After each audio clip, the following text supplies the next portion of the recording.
Hello ladies and gentlemen, boys and girls of all ages. Welcome to my channel. This is where I talk about my loves of the Beatles, music, movies, and musical theater. If you like any of the four, please give me a subscribe. And you like this video, please give me a thumbs up. Figured I would do another post-Beatles breakup solo album. This time do a George album. This time talk about 1987's Cloud 9. Now I know everybody goes on about All Things Must Pass being the greatest Beatles solo album, and I definitely put it up there. It's an album, it's an iconic album. It was definitely important, George getting all these songs out, George showing people that he had a voice, that he was not so much the quiet Beatle.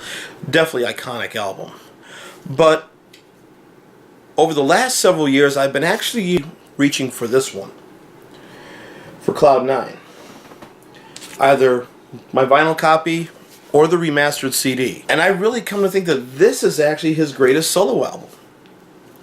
And I think there's a couple of reasons. He was energized with Jeff Lynne. He and Jeff Lynne hit it off. And I think Jeff Lynne did something for him that nobody else did on his own. He allowed him to embrace his Beatle past. I've said this before. George was probably the Beatle who got the furthest away from the Beatles sound. We always joke about certain songs from the Beatles solo years could possibly be on Beatles albums, with maybe the exception of one or two songs on a John or Paul album. But George got the furthest away. I don't think you would have Love Comes to Everyone, beautiful song, on a Beatles album. I don't think we would have Blow Away on a Beatles album. I don't think we would have this song on a Beatles album. He got further into sort of a funk, Steely Dan-esque, jazzy style, which is good. I don't know if he was self-conscious about it, if it was deliberate, or it was a natural progression. This is his most Beatlesque solo album. This truly is. And it's fun.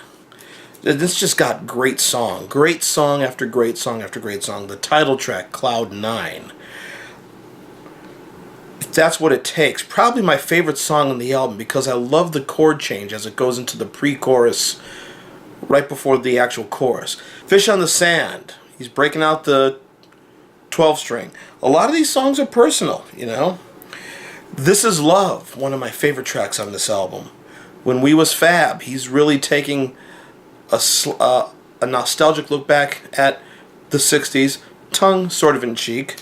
Devil's Radio, another great rocker about a topic George knew a lot about: gossip, tabloid, radio, and television.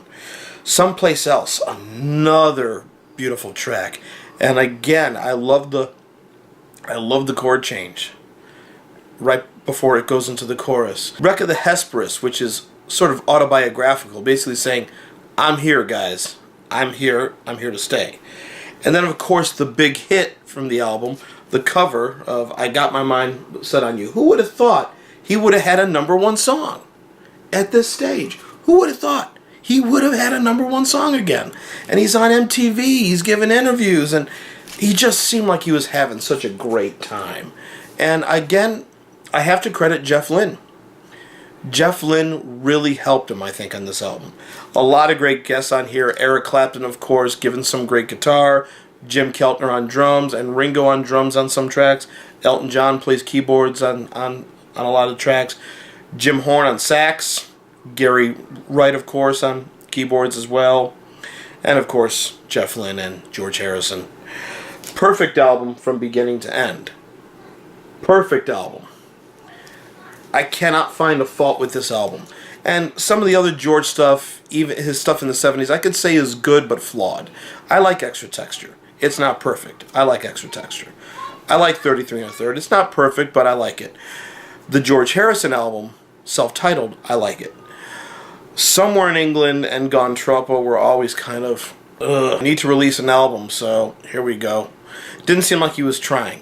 Here, not only was he trying, he was having a hell of a good time. And it shows. It shows. So Cloud 9 by George Harrison. I really think this is a classic. I really think it's a must-have if you're a Beatle fan, if you're a George fan. This is something to have. Highly recommend this one. And that is my take on this post-Beatles breakup solo album. And thank you all for subscribing to me. Those who subscribe, please leave me a comment down below. Anything you'd like me to talk about, please let me know. And until we meet again.